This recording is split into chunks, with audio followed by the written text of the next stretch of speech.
Welcome to this tutorial on how to buy Schwab CDs. First, you will need to have an account with Charles Schwab. If you do not have one yet, visit the Schwab website to start the account opening process. You can choose between a brokerage account, a retirement account, or other investment accounts, depending on your needs.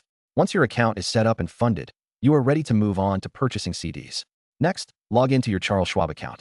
Navigate to the fixed income section, where you will find information about the various certificates of deposit available for purchase. Schwab offers a range of CDs with different maturity dates and interest rates. Take note of the terms offered and select the CDs that align with your investment objectives. To proceed with the purchase, click on the desired CD option. You will typically be asked to specify the amount you wish to invest.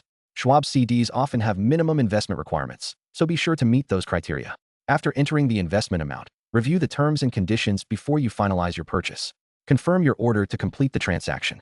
Finally, keep track of your investments after buying the CDs. You will receive regular statements detailing your accrued interest and maturity dates.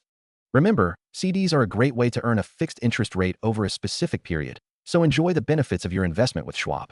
Thank you for watching this tutorial on how to buy Schwab CDs.